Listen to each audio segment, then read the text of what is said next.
अपनी जिम्मेदारी को स्वीकार नहीं किया है, लेकिन तहव्वुर राणा अब वहां भी अहम सबूत दे सकता है।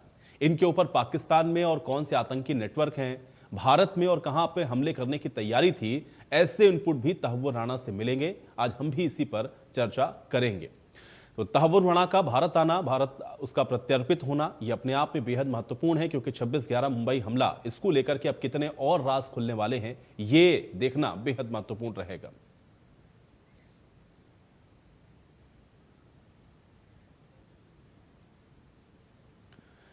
तो तहव्वुर राणा जो कि आज भारत लाया जा चुका है, प्रत्यर्पण उसका हो चुका है। एनआईए आज उसको अपनी कस्टडी में लेने वाली है, विशेष कोर्ट में आज उसको पेश भी किया जाएगा और उसके बाद एनआईए की जो कस्टडी है वो होगी।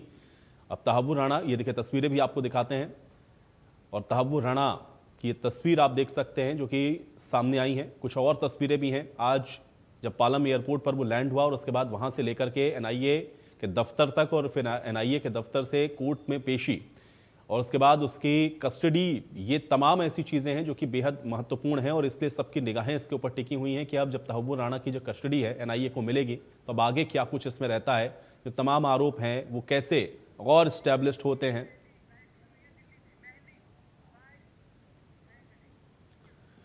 और मेहंदी हमारे साथ जुड़ चुके हैं, सीधे उनका रुख कर लेते हैं। मेहंदी, ये बेहद महत्वपूर्ण है क्योंकि आज सबकी निगाहें तहव्वुर राणा पे टिकी हुई हैं। फिलहाल मेहंदी अभी क्या अपडेट है आपके पास, क्योंकि आज सब ये जानना चाह रहे हैं कि अभी तहव्वुर राणा को जब लाया गया है तो एनआईए की कस्टडी में उसको लेने के बाद आगे क्या कुछ होने वाला है, अपडेट के साथ जरा बताएं मेहंदी, क्या जानकारी मिल पा रही है फिलहाल अभी? बिल्कुल, देखिए भारत के लिए आज एक बहुत बड़ा दिन है क्योंकि आज उन लोगों को इंसाफ मिलेगा जिन्होंने 26/11 में अपनी जान गंवाई थी। और बेशक भारत के इतिहास में काले पन्नों पर वो जो दिन है वो लिखा हुआ है और आज के दिन तहव्वुर राणा अब भारत की धरती पर पहुंच चुका है और फिलहाल हम एनआईए मुख्यालय के बाहर ही मौजूद है। और यहाँ पर ग्राउंड फ्लोर पर मेडिकल टेस्ट के लिए एक सेल बनाया गया है और थर्ड फ्लोर पर इन्वेस्टिगेशन के लिए भी एक सेल बनाया गया है। तो ऐसे में कुछ ही समय बाद या किसी भी वक्त तहव्वुर राणा जो है वो एनआईए मुख्यालय पहुंच सकता है। और उसके बाद जो सबसे पहले जो चीज की जाएगी उसमें मेडिकल टेस्ट सबसे पहले होगा, जिसके लिए डॉक्टर्स की जो टीम है वो ग्राउंड फ्लोर पर पहले से ही मौजूद है और तहव्वुर राणा के पहुंचते ही सबसे पहले मेडिकल टेस्ट करवाया जाएगा। उसके बाद एनआईए कोर्ट में पेशी होगी। हालांकि वो पेशी फिजिकली होगी या वर्चुअली होगी, उसको लेकर अभी भी सस्पेंस बना हुआ है। अभी भी इसको लेकर चर्चाएं जो है वो हो रही हैं। अधिकारियों के साथ एक बड़ी बैठक एनआईए मुख्यालय में कुछ ही समय पहले हुई थी कि किस तरीके से जो आगे की कार्रवाई है वो की जाएगी। तो ऐसे में उस पर अभी सवाल खड़ा हुआ है। लेकिन एनआईए कोर्ट में जब तहव्वुर राणा की पेशी की जाएगी उसके बाद एनआईए के द्वारा कस्टडी मांगी जाएगी तहव्वुर राणा की और उसके बाद जो है वो सवाल जवाब का इस तरह की चीजें मुझे लगता है कि बड़ी कॉन्फिडेंशियल होती हैं और ये कॉन्फिडेंशियल चीजें इतनी आसानी से बाहर नहीं आती है, लेकिन फिर भी आप लोग सोर्सेज के हवाले से बहुत इंपॉर्टेंट अपडेट्स हमारे दर्शकों तक लगातार पहुंचाते हैं। एक चीज मेहंदी में जानना चाह रहा हूं, क्योंकि पाकिस्तान का जो कनेक्शन है, क्योंकि इसके पहले भी बहुत सारे हम लोगों ने देखा कि जो सबूत हैं वो पाकिस्तान को सौंपे गए, डोजियर सौंपे गए, लेकिन पाकिस्तान इनकार करता रहा। लेकिन अब एक सीधा कनेक्शन, क्योंकि तहव्वुर राणा के ऊपर ही इसीलिए सबकी निगाहें थी कि उसके आने के बाद और उसकी कस्टडी अगर एनआईए को मिलती है तो ये और बड़ी पुख्ता तरीके से डेवलप हो पाएगा। क्या इस विषय में कुछ और निकल करके सामने आ रहा है कि जो एनआईए की पूछताछ है, जो पूरी इन्वेस्टिगेशन है, वो इसी दिशा में रहने वाली है मेहंदी? बिल्कुल, देखिए जैसे ही एनआईए की इन्वेस्टिगेशन शुरू होगी और सवाल जवाब का सिलसिला शुरू होगा तो बेशक कई जो परतें हैं वो इस पूरे मामले में खुलेंगी। और ऐसा जो पहले भी जो है आइडिया लगाया जा रहा था कि पाकिस्तान के साथ बहुत इस पूरे हमले की जो साठगांठ है वो जुड़ी हुई है और एक कनेक्शन पाकिस्तान से भी जुड़ा हुआ है। तो ऐसे में ये जो पूरी कार्रवाई है और ये जो सवाल जवाब का सिलसिला है वो उस तरफ भी जाएगा। क्योंकि तहव्वुर राणा की बात की जाए तो तहव्वुर राणा खुद भी पाकिस्तान आर्मी में ऑफिसर रह चुके हैं। उसके बाद यहाँ पर वो पहुंचा, उसके बाद उसने जो है वो यहाँ बिल्कुल। और मेहंदी, अब देखना ये होगा कि जब एनआईए की कस्टडी में पूछताछ होती है तो और क्या कुछ निकल करके सामने आता है। फिलहाल के लिए बहुत शुक्रिया मेहंदी हमारे साथ जुड़ने के लिए, इस तमाम बातचीत के लिए। 26/11 के मुंबई के हमले के मास्टरमाइंड गुनहगार हत्यारे तहव्वुर राणा को 16 वर्षों के बाद भारत के लिए अपने आप में इस सरकार के द्वारा एक इतनी बड़ी कूटनीतिक सफलता है, ऐतिहासिक सफलता है कि वो जो 175 लोगों की जो हत्या हुई मुंबई में, उसका वो गुनहगार हो, मास्टरमाइंड हो, हाफिज सईद जो पाकिस्तान में बैठा हो, उसको आज नरेंद्र मोदी जी भारत में उस अपराधी को लाने में सफल हुए। नरेंद्र मोदी सरकार का पहला जो निश्चय है कि हम अपराध के खिलाफ जीरो टॉलरेंस रखेंगे। अपराधी अपराध करके पाताल में भी चला जाए, उसको ढूंढ निकालने का पूरा प्रयास होगा, ईमानदार प्रयास होगा। मुंबई हमले का मास्टरमाइंड तहव्वुर राणा, आप सोचिए मुंबई हमला में कितने लोग मारे गए निर्दोष, कितने अधिकारी, कितने कॉमन पीपल, और जो उसका साजिश करने वाला था वो दूसरे देश में छुपा हुआ, उसके प्रत्यर्पण की लगातार कोशिश होती रही। तो 14 के पहले जो सरकार थी वो तो ऐसे लोगों को मैं बहुत दुख के साथ कहना चाहूंगा कि वो ऐसे लोगों को बचाना चाहती थी। बहुत स्वागत योग्य कदम है। ये प्रधानमंत्री नरेंद्र मोदी जी की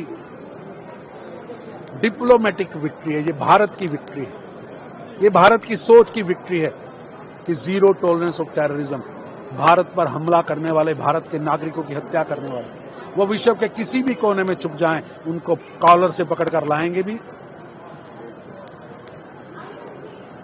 और उनको कानून संगत सजा भी दी जाएगी। ये नरेंद्र मोदी जी का भारत है, ये नया भारत है। ये हमारे यशस्वी प्रधानमंत्री नरेंद्र मोदी जी की कूटनीति का नतीजा है और उसको पकड़कर लाया गया है। वो देश का दुश्मन है। उसने 165 लोगों को वहां पर मरे और कितने ही घायल हुए, और कानून उसको सजा देगा। लेकिन देश की जनता ये चाहती है कि उसको ऐसी एग्जेम्पलरी सजा दी जानी चाहिए ताकि दोबारा कोई भी इस प्रकार की हिमाकत करने की सोच भी नहीं सके। ये राज खुलने बाद मालूम पड़ेगा और कितने कितने लोग अंदर है। उसको तहव्वुर राणा को जब फांसी दोगे ना तो अपना देश हिंदुस्तान एकदम जय जयकार होगा। 2011 में मैं विटनेस बना था जब पाकिस्तान से 10 आतंकवादी आए थे, 9 को मार गिराया। कसाब जिंदा था तो कसाब के लिए मैं कोर्ट में गया, खड़ा हुआ, उसको बोला, बहुत छुड़ा है कसाब को, लेकिन वो लोगों ने 166 लोगों को मारा और 300 घायल किया। घायल में मेरी बेटी थी। आज वो सर, मैं ऐसा मंजर टीवी में भी नहीं देखा था, पिक्चर में भी नहीं देखा था। इंडिया और इंग्लैंड का मैच था और तभी बीटी स्टेशन में 2008 में कम से कम 10 से 12 गाड़ी 2 घंटे के अंदर में थे। एक काउंटर में 300-400 10 काउंटर चालू था। और वहाँ पे पहले क्या था, जहाँ की गाड़ी वहीं पे टिकट मिलेगी, प्लेटफॉर्म क्लिक की जगह छोड़ने के लिए। अभी ऑनलाइन हो गया है, पहले ऐसा नहीं था सर। अभी उस समय मैं नादान था, उतना ये नहीं था। पुलिस वाला था, पुलिस वाला को मालूम है गोली का आवाज कैसा होता है, बम का आवाज कैसा होता है, मेरे को मालूम नहीं।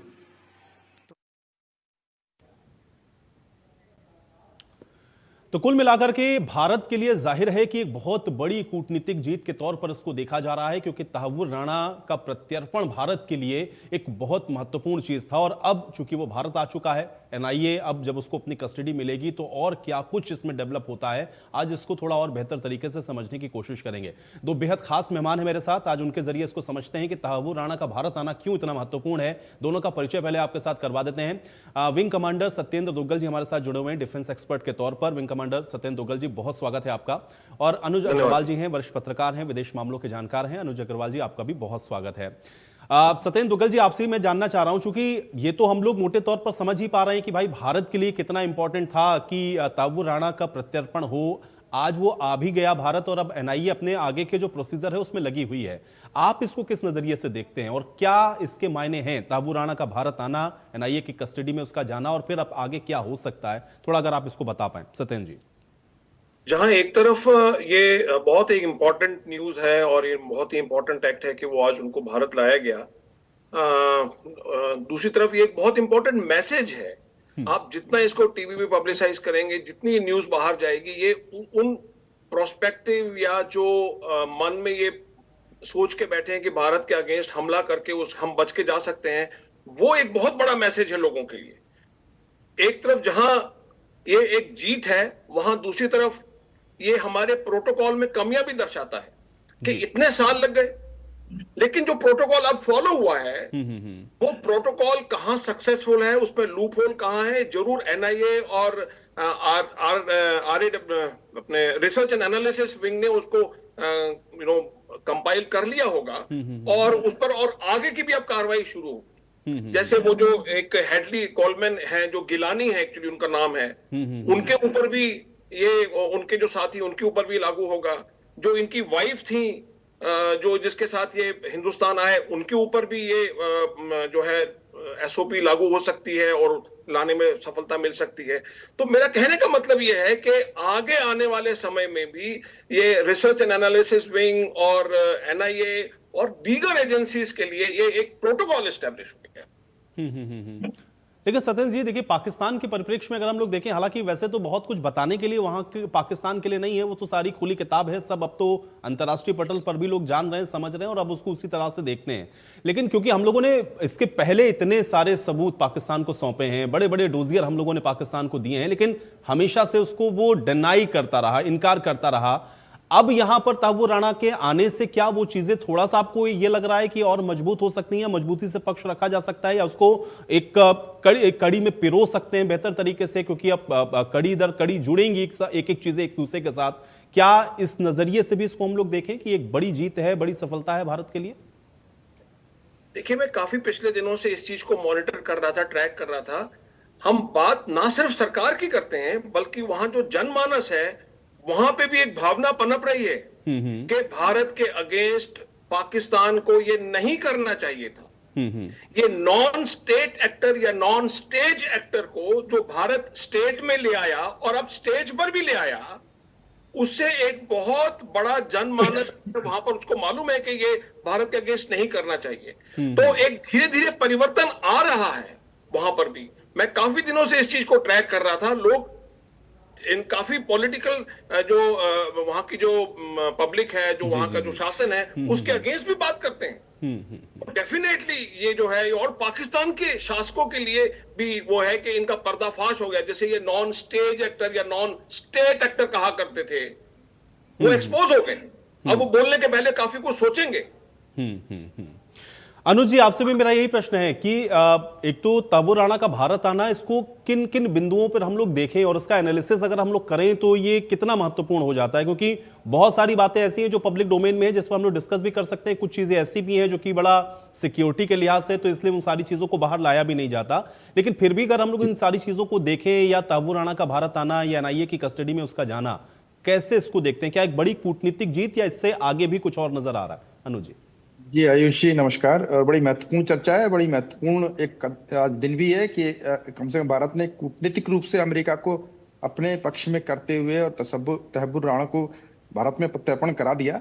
लेकिन इतने अगर 2008 से लेकर 2025 के बीच में देखें तो इतना पानी बह चुका है, इतनी चीजें बदल चुकी, दुनिया एक नए रूप में आ चुकी है। अभी हम हाल ही में देख रहे हैं, देखिए यूक्रेन में जब उसका मिलिट्राइजेशन हुआ तो रशिया ने उस पर बुरी तरह अटैक करके उसको बर्बाद कर दिया।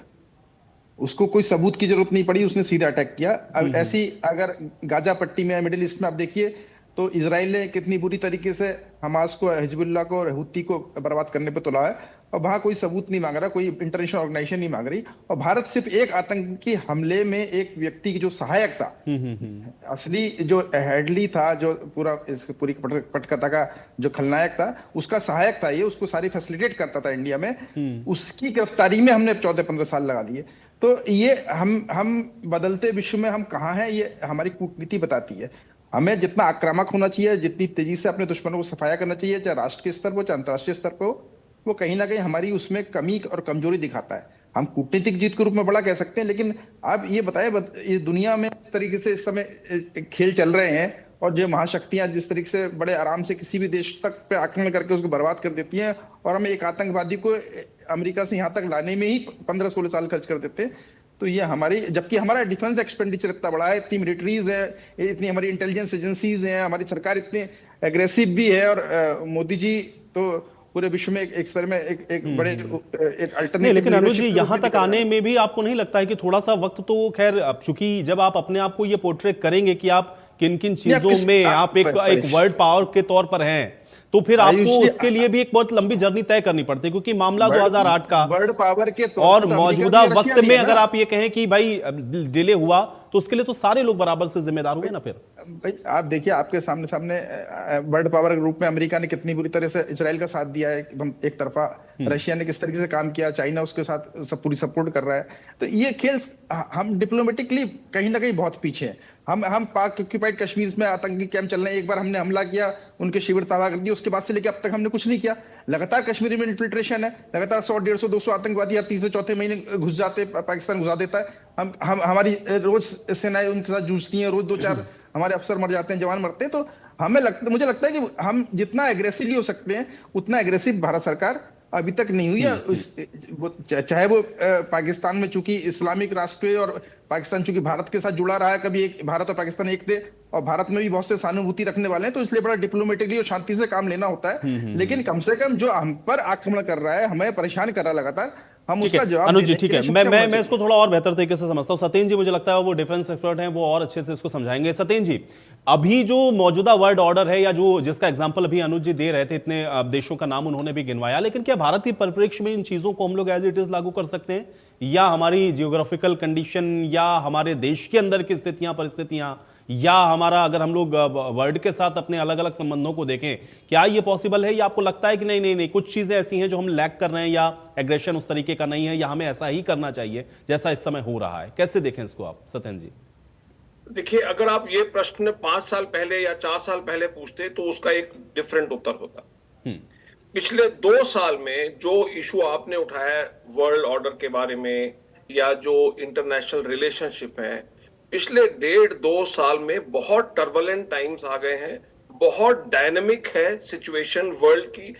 यूरोप के कॉन्टेक्स्ट में देख लीजिए, लैटिन अमेरिका देख लीजिए, अमेरिका देख लीजिए, मिडिल ईस्ट देख लीजिए, या इंडियन सब कॉन्टिनेंट देख लीजिए, जहां बहुत टर्बुलेंट टाइम्स आए हैं, इंक्लूडिंग बांग्लादेश, श्रीलंका और नेपाल। इस वक्त मुझे ऐसा लगता है, जो एक जनरल फीलिंग है डिफेंस में भी, या डिफेंस सर्विसेज के जो लोग हैं आपस में बात करते हैं, या हम जब बाहर जाके कहीं बात करते हैं, इस वक्त अपॉर्चुनिटी भी है और चैलेंज भी है। इस वक्त सिचुएशन स्टेबल नहीं है। कोई ऑयल लेना चाहता है तो कोई टैरिफ ट्रेड में फंसा हुआ है, तो कोई औजार बेचना चाहता है, तो कोई आपसी रिलेशन उनका ठीक नहीं है, कहीं गवर्नमेंट चेंज हो रही है, कहीं टर्की में प्रॉब्लम हो रही है। आई थिंक अगले 2-3 साल हमको, हमारी जो बड़े अधिकारी हैं राजनीतिक स्तर पर, वो बड़ा क्लोजली वॉच कर रहे होंगे अपने आप को पोजीशन करने के लिए। बहुत ही इंपॉर्टेंट समय है ये, और अभी टर्बुलेंट टाइम है, कोई फिक्स फॉर्मूला अभी नहीं है। और इस समय, क्योंकि मैं ये नहीं कहता भाजपा की सरकार है, कांग्रेस की सरकार, मैं कहता हूं एक स्टेबल सरकार है, लगभग स्टेबल सरकार है, तो ये हमारे लिए एक अच्छा जो है ये सिग्नल है, बहुत अच्छा सिग्नल है, ताकि ये टाइम हम निकाल ले जाएंगे और फिर हम अपने आप को कहीं पोजीशन कर पाएंगे। बिल्कुल सत्येंद्र जी, मैं यही समझना चाह रहा था, क्या ये सही वक्त आपको लगता है? क्योंकि जब हम ये कहते हैं कि हम 5 ट्रिलियन या 6 ट्रिलियन डॉलर की इकोनॉमी बनेंगे, हम तीसरी सबसे बड़ी अर्थव्यवस्था बन जाएंगे, और फिर अगर हम ये भी कहें कि अब पीओके की भी बात आप कर लीजिए, इधर चिकन नेक की भी बात करिए, बांग्लादेश कुछ कह रहा है, तो आपके पास अभी मौका है और आप उस चीज को थोड़ा सा और सेटल डाउन कर सकते हैं। क्या ये वक्त आपको लगता सही है, या हम किसी जंग में जा सकते हैं? क्या हम इसको टॉलरेट कर सकते हैं, या हम इसको बियर कर सकते हैं? आपको लगता है कि ये वक्त है इस तरीके का, या अभी थोड़ा सा वेट एंड वॉच में होना चाहिए भारत को? आपने जो बात पूछी उसमें 2 एस्पेक्ट है। एक आपने बोला जो फाइनेंशियल एस्पेक्ट, जो आपका पहला पार्ट था, और दूसरा जियोपॉलिटिकल। जो फाइनेंशियल एस्पेक्ट है, 2 अप्रैल के बाद आप देख लीजिए, बल्कि जब से डोनाल्ड ट्रंप साहब आए हैं तब से सिचुएशन बहुत फ्लूइड है। किसी को कुछ नहीं, इवन चाइना को भी नहीं मालूम है कि कितना रिटेलिएट करना है। ट्रंप साहब कह रहे हैं मैं वापस आना चाहता हूं, जो मैंने स्टेप बैक किया। तो फाइनेंशियल टर्म में तो बिल्कुल ही डिफिकल्ट है, और जियोपॉलिटिकल जो है वो, उसमें फाइनेंशियल इशू बहुत इंपॉर्टेंट रोल प्ले करेगा। जी। इसलिए अभी वेट एंड वॉच, जो आपने वर्ड यूज किया, या जिसे हम अदर लैंग्वेज में कहते हैं कि अभी शांति बनाए रखें, अपने जो सारी इंद्रियां हैं जिससे हम ऑब्जर्व करते हैं उसको खोल के रखिए आप उसको, और कोई रिस्क मत उठाइए, अपने आप को कोई इस्टेब्लिश मत करने की कोशिश कीजिए, क्योंकि पता नहीं आप किसको कहां परेशान कर देंगे। तो आई थिंक अभी बहुत जरूरी, उस बीच में अगर ऐसी एक्टिविटी हो जाए कि हम फॉरेन से, बाहर से ऐसे एक्टिविस्ट, टेररिस्ट को ले आए और एक मैसेज देना शुरू कर दें, उसकी हम एक अलग इमेज बनती है, ना सिर्फ दुश्मन देशों में, टेररिस्ट में, इवन फ्रेंडली नेशंस में हमारी क्रेडिबिलिटी बढ़ती है।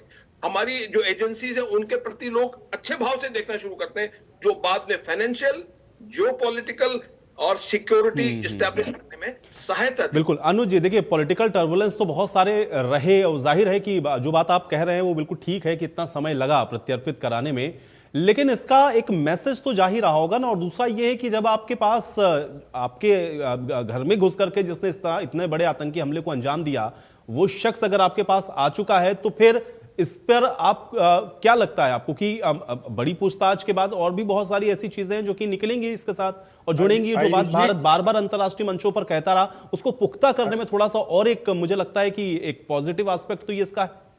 आयुष जी, मैं आपको स्पष्ट कर दूं कि इसमें मेन जो कल्प्रिट था वो डेविड हेडली था, और ये तहब्बुर राणा उसको फैसिलिटेट करता था, और पीछे लश्कर तैयबा था, आईएसआई था, और पाकिस्तानी सरकार थी। और जब भारत ने प्रत्यर्पण की मांग दोनों की थी, डेविड हेडली की, लेकिन डेविड हेडली के साथ अमेरिकन गवर्नमेंट का एक पैक्ट हो गया था, उसके तहत उसने उस सारे के सारे जो उसके पास सबूत थे पाकिस्तान के खिलाफ, आईएस के खिलाफ, लश्कर तैयबा के खिलाफ, वो सारे के सारे अमेरिकन गवर्नमेंट को दिए। और 2010 से वो अमेरिका की जेलों में, और मेरे ख्याल से 2080 तक, जब 28 साल की एज तक रहेगा तब तक वो जेल में ही रहेगा। उसको काफी इतनी लंबी सजा मिली है। तो जब 28 साल की एज में होगा उस समय वो शायद जिंदा बचे नहीं बचे हम नहीं कह सकते। तो अब वो भारत नहीं आ सकता, ये क्लियर अमेरिकन गवर्नमेंट ने कर दिया। लेकिन जो सबूत अमेरिकन गवर्नमेंट के पास थे जी उसको भी तो शेयर करना चाहिए ना। एक जो फैसिलिटेटर था वो एक लिमिट तक ही बता पाएगा। वो हमारे बहुत सारे जो हमारी जांच एजेंसी ने जांच की, उनके बहुत सारी चीजों को एस्टेब्लिश जरूर कर देगा, लेकिन जब अमेरिकन गवर्नमेंट के पास सारे के सारे सबूत हैं, डेविड हेडली के रूप में उसने सब कुछ दे दिया, और एक बाकायदा पैक्ट हुआ उनके बीच में कि मुझे भारत आप नहीं भेजेंगे, मैं आपको सारे सबूत दूंगा, और वो सारे सबूत हैं और 2010 से हैं। तो अब हम फर्दर किसको दिखाएंगे, किसको एस्टेब्लिश करना चाह रहे हैं, ये भी एक बहुत बड़ा प्रश्न है कि हम अल्टीमेटली इसका पॉलिटिकल एक एंगल हो सकता है कि हम पॉपुलरिटी पब्लिक के बीच में एक गेन कर सकते हैं, लेकिन सारी चीजें ऑलरेडी एस्टेब्लिश्ड है। और जो जिसको आपको दिखाना है, अमेरिका को दिखाना है, हमें महाशक्ति को दिखाना कि ये पाकिस्तानी हरकत है, तो उनको ऑलरेडी पता है। तो हम अब उससे वो सबूत भी ले शेयर करें, और उसके बाद पाकिस्तान के खिलाफ इंटरनेशनली हम एक्शन लेने की बात कर सकते हैं। ये तो समझ में आती है कि उस पर सैंक्शन लगाए, पाकिस्तान पे आतंकवाद को प्रमोट करता है, इसकी हम बात करें तो मेरे ख्याल से उसके स्तर पर अभी तक कोई भारत सरकार की पहल नहीं हुई है। और कम से कम भारत सरकार को खुले तौर पर मांगना चाहिए कि अमेरिका ने जो भी सबूत इकट्ठे किए हैं वो कम से कम दे, और उसके बेस पे आपने पाकिस्तान के खिलाफ क्या एक्शन लिया ये हमें बताएं। अच्छा अनुज जी, लेकिन ठीक है, मुझे लगता है वो तो खैर अंतर्राष्ट्रीय मामले में अब मुझे लगता है देश के जो विदेश मंत्रालय है उसको बिल्कुल देखना चाहिए इन सारी चीजों को। लेकिन अभी चूंकि भारत आ चुका है तहब्बुर राणा, तो क्या एनआईए पूछताछ कर सकता है? ऐसे कौन कौन से पॉइंट सोच सकते हैं जो आपको लगता है कि ये फोकस रहेगा, या ये चीजें थोड़ा सा एनआईए कोशिश करेगा स्टैब्लिश हो जाए?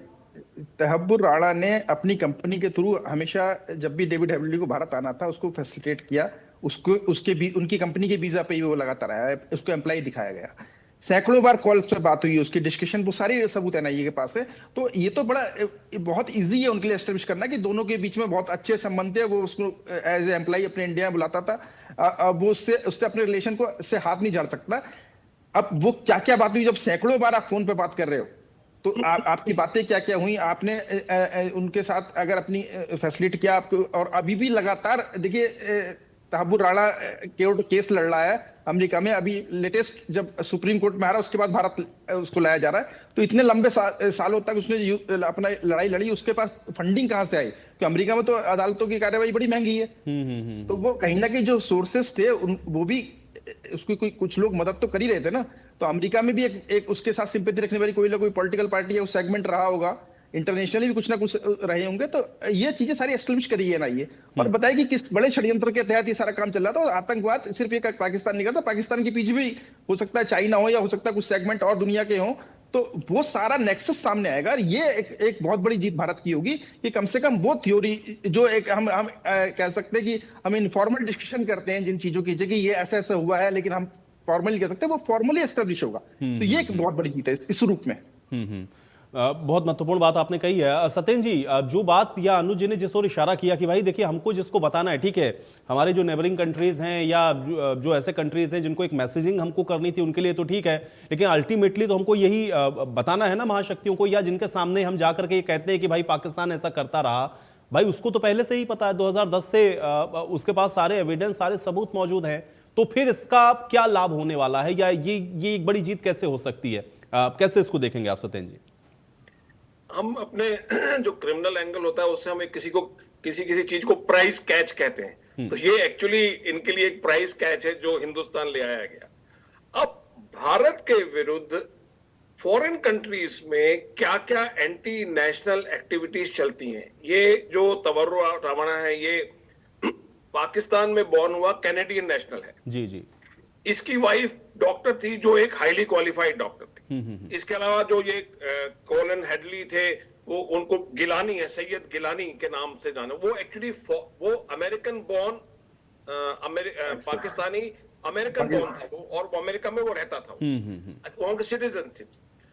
कहने का मैं तात्पर्य ये है कि फॉरेन में चाहे कनाडा हो, आप याद रखें कनाडा के साथ हमारे रिलेशन एक्सट्रीमिस्ट्स के कारणों से अच्छे नहीं रहे, वहां पर अमेरिका में, उसके अलावा पाकिस्तान में, उसके अलावा अफगानिस्तान में, उसके अलावा और भी कई कंट्रीज में, उसके अलावा जब ये हिंदुस्तान आया था अपनी वाइफ के साथ में, हापुड़, आगरा, मेरठ, गुजरात, केरल, ये पूरा ट्रैक किया जाएगा। अब ये आप समझ लीजिए कि इसके पीछे जो पुरानी जीपीएस होगी वो पूरा ट्रैक होगा, कहां रहा, कितने दिन रहा, किसके साथ मिला, क्या साजिश हुई, पास्ट में क्या होता था, और future prospective trouble and people कौन है, ये सब बातें जो है ये सामने आएंगी, चाहे वो डोमेस्टिक हो चाहे वो इंटरनेशनल हो। तो डेफिनेटली प्राइस कैच जो है जरूर इसके साथ में इंटरोगेशन करने के लिए बड़ा सोफिस्टिकेटेड इंफॉर्मेशन होगा इसके साथ, उससे बहुत सी चीजें आएंगी।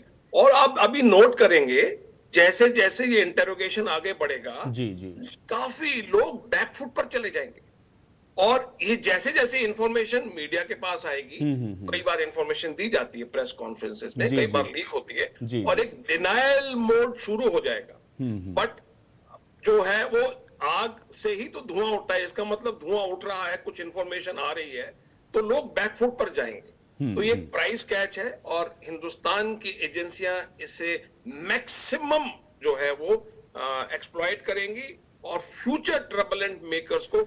ये महत्वपूर्ण बात आपने कही, क्योंकि फ्यूचर जो मैं कह सकता हूं कि जो इनके प्लान्स थे अगर उसको डिकोड कर लेते हैं या उसमें और कुछ बड़ी कामयाबी मिलती है तो ये उससे भी ज्यादा इंपॉर्टेंट हो जाएगा। बहुत शुक्रिया सत्येंद्र जी, आपने वक्त निकाला, और अनुज जी आपका भी बहुत शुक्रिया, आपने वक्त निकाला आज की इस अहम चर्चा के लिए।